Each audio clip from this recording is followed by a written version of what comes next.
Bienvenue dans ce hors-série de l'Architecte de l'âme, c'est-à-dire quelques épisodes où j'en profite pour recevoir les autrices en entrevue du collectif Là où poussent les lotus. Dans ce collectif, les autrices vont venir se mettre à nu pour toi pour parler de leur chapitre en toute vulnérabilité. Mais d'abord, qu'est-ce que c'est Là où poussent les lotus? Tu dois savoir que c'est un collectif d'écriture qui va être inspirant. C'est comme une bible d'inspiration.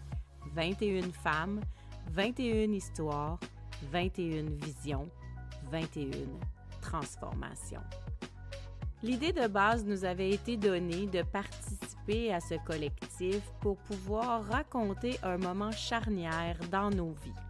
On devait parler de nous en peu de mots, 5000 mots, pour raconter un moment où on a eu des prises de conscience importantes et où notre vie s'est transformée. On appelle ça en anglais le moment game changer. Au départ, tous des inconnus, nous sommes devenus des rencontres d'âmes. Nous avons laissé la vie nous connecter ensemble pour développer de belles amitiés, pour développer une grande complicité et pour apprendre à se raconter.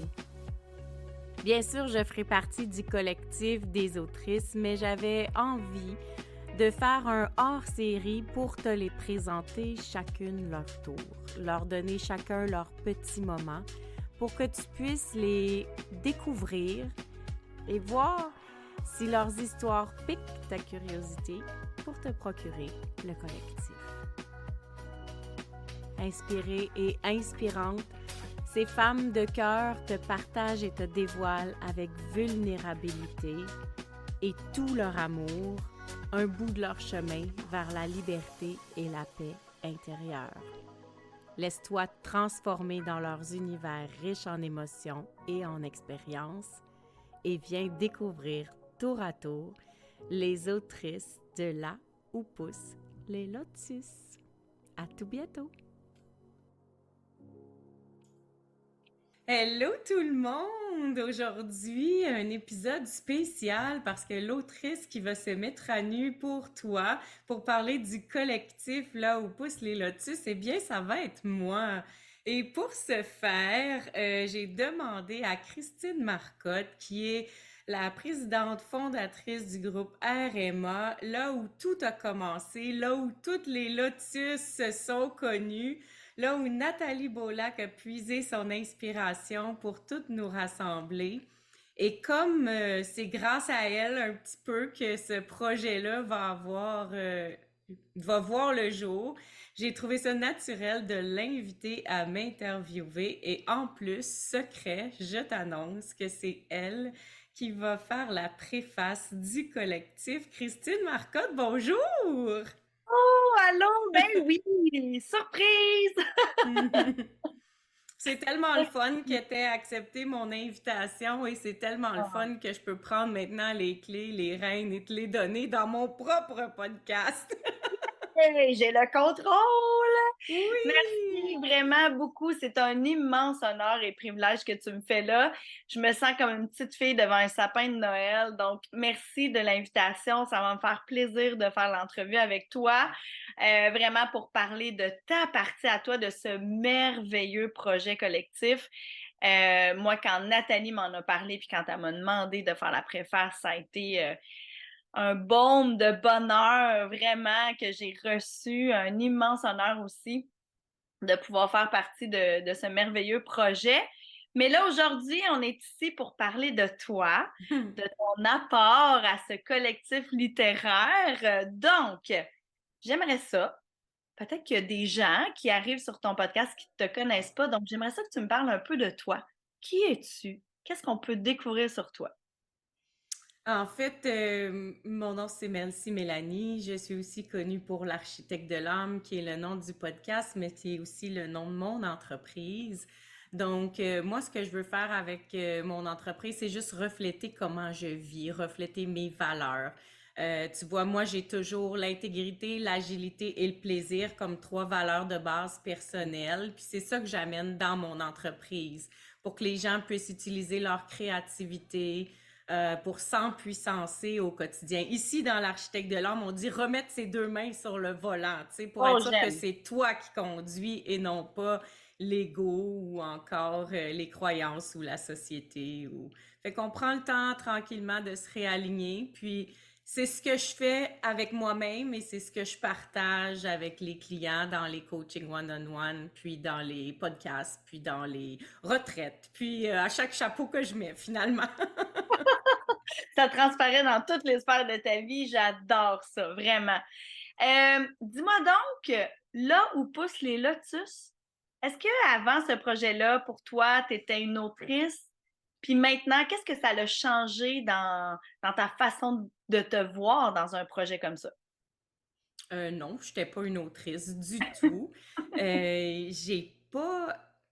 En fait, je voulais écrire, mais OK. j'aurais pas utilisé ce mot-là pour me définir. Mhm. Donc, il y a plusieurs années, il y a plus de 13 ans, j'ai un conjoint qui est décédé Oh, pendant que j'étudiais justement pour être thérapeute en relation d'aide. wow. En fait, ça fait 15 ans que je suis en relation d'aide, donc ça fait plus de 15 ans qu'il est décédé. Hmm. Et ça a été comme un gros game changer à ce moment-là pour moi. Puis il y a eu plein de cadeaux qui ont ressurgi de ce deuil-là. Je me suis dit un jour, je vais écrire mon histoire. Mais le Hmm. jour n'est pas encore arrivé. Fait que c'est pas de ça que tu nous parles dans le récit? Non, fait que tu vois, Oh! j'avais l'envie d'être une autrice. La petite graine a été semée, mais je me sentais probablement imposteur ou je savais peut-être pas comment le raconter. En fait, à chaque année, je remettais le projet sur mon vision board, puis je me trouvais des défaites pour pas le faire. Eh là là. Ouais, je comprends absolument. Mais de quoi tu vas nous parler? Quel épisode de ta vie t'as choisi à ce moment-là?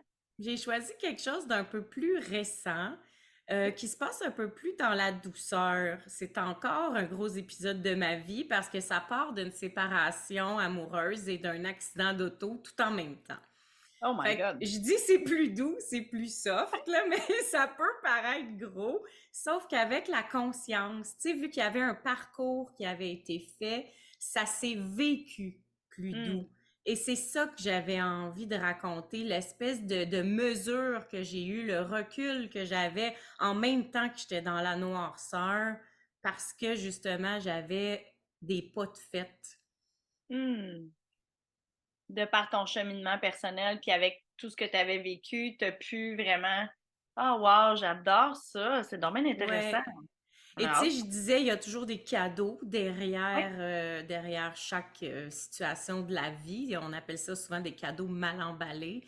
Mais je pense que c'est au-delà de ça ce que j'ai vécu parce que je pense qu'avec mon dernier épisode qui est en 2019, là, la séparation plus l'accident d'auto, je pense que c'est plus comme une grande ouverture de conscience quand tu sais là, que tu pourras pas revenir en arrière. C'est pas Ouais. juste des prises de conscience, c'est le cœur qui s'ouvre, les blessures qui se ferment, le pardon qui se fait.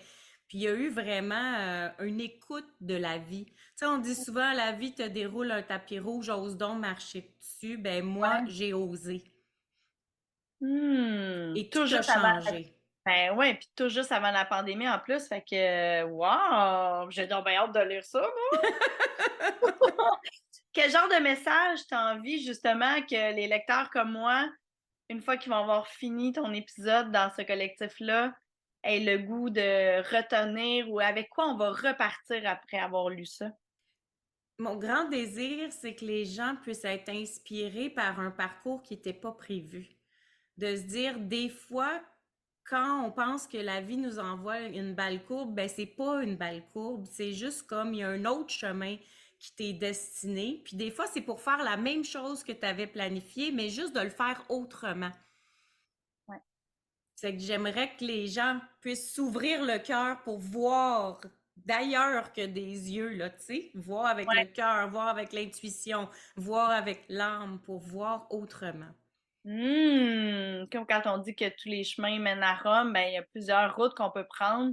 des fois, on s'en va du point A au point B, mais dans le fond, on pourrait passer par W, puis on arriverait aussi à destination. C'est donc bien cool, ça. Voir avec l'âme, c'est une belle image, ça. J'adore ça.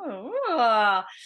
Ton processus d'écriture à toi, qu'est-ce que tu dirais que ça t'a apporté? Est-ce que ça t'a fait cheminer? Est-ce que ça t'a fait peur? Comment ça s'est passé pour toi? C'est sûr qu'au début, j'ai trouvé mon texte très superficiel. Tu sais, la première écriture, j'ai trouvé que je descendais pas très profond. J'étais Hmm. vraiment comme une maîtresse d'école. Je racontais une histoire, puis je voulais laisser des pépites dedans, là, tu sais, des morales que le lecteur va surligner, là, puis mettre en jaune, puis dire Hey, ça c'est bon. Puis là, je me suis dit, voyons donc, on est là pour parler de nous, tu sais, je pourrais-tu le creuser, enlever du détail, puis je racontais l'accident d'auto, ça prenait le trois quarts du texte, tu sais, on s'en fout de l'accident d'auto, on veut savoir qu'est-ce que t'as fait après, tu sais, fait que Oui. c'est ça mon processus, ça a été vraiment de descendre en moi pour être capable de creuser l'émotion, puis revisiter les leçons, parce que je me suis rendu compte en écrivant qu'on pense qu'on a des leçons, et quand on prend le temps de réfléchir, de regarder en dedans, il y a d'autres choses tout le temps qui en découlent, tu sais. Fait que de faire le Hmm. bilan en date d'aujourd'hui, finalement, pas les leçons que je pense que j'ai reçues, mais les leçons que je sens que j'ai reçues. C'est différent. Oui, parce qu'on évolue à chaque jour. Donc, probablement que si tu refaisais le bilan, peut-être pas à chaque jour, mais régulièrement, l'apprentissage que tu tires de ça, de cet épisode-là de ta vie serait différent. C'est vraiment Oui, intéressant. Donc, c'est ce que tu retiens le plus de ton expérience d'autrice? tu sais, j'enseigne de se regarder dans le miroir de vérité. Tu sais, regarde-toi pour vrai. Tout ce que tu appelles des défauts, ben regarde-les dans les yeux pour les aimer, y faire face, puis apprendre à vraiment comprendre qui tu es, puis t'accepter.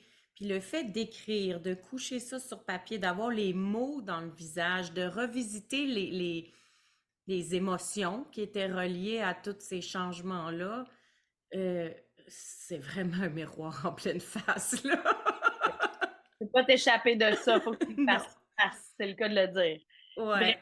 est-ce que tu as trouvé ça difficile par moment? J'ai trouvé ça confrontant, OK.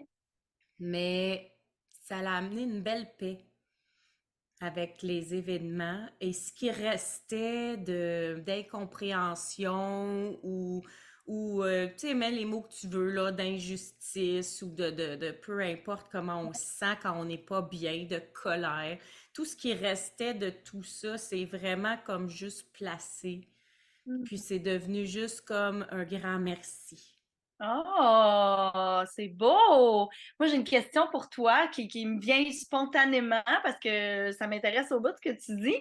Euh, Moi, j'ai déjà écrit un propre livre, j'ai déjà participé aussi à un collectif un peu comme tu as fait avec une autre gang de femmes entrepreneurs. Mais est-ce que les gens qui te connaissent ou qui ont partagé cet épisode-là de vie vont être confrontés à certaines choses ou est-ce qu'ils vont apprendre des nouvelles choses sur toi? Comment ça va se passer, tu penses, pour eux? Je pense qu'ils vont découvrir une part de vulnérabilité qu'ils connaissent pas ou qu'ils veulent pas voir ou qu'ils veulent pas croire qu'il existe. Parce que quand on est des femmes de tête, des femmes fortes, des femmes entrepreneurs, ce que j'ai remarqué quand j'ai des grands épisodes de vie comme ça, c'est que la plupart des gens vont me dire: Ah, c'est le fun que ça t'arrive à toi, puisque toi, tu es tellement forte, tu vas t'en sortir. Oh my On a God! confiance en toi. Puis là, tu te retrouves encore plus seule. Puis de leur dire ça, moi, c'était ma libération. Que les gens puissent savoir que à travers, oui, tout ce beau flafla-là, ces belles couleurs-là, cette belle force-là, ben, je reste un humain. Oui! Puis moi aussi, des fois, je pleure, puis des fois aussi, j'ai besoin de réconfort, puis des fois, j'aimerais ça qu'on me donne la main, même si je le sais que je vais m'en sortir, même si je le sais que le soleil va finir par briller.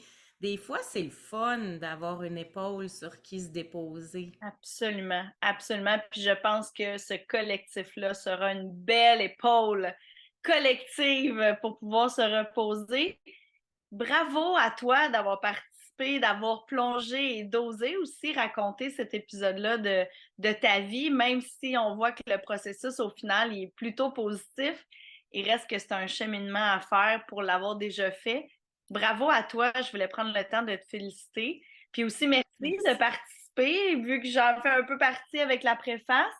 Et aussi, merci pour ce beau moment de connexion-là que tu m'offres sur ton podcast.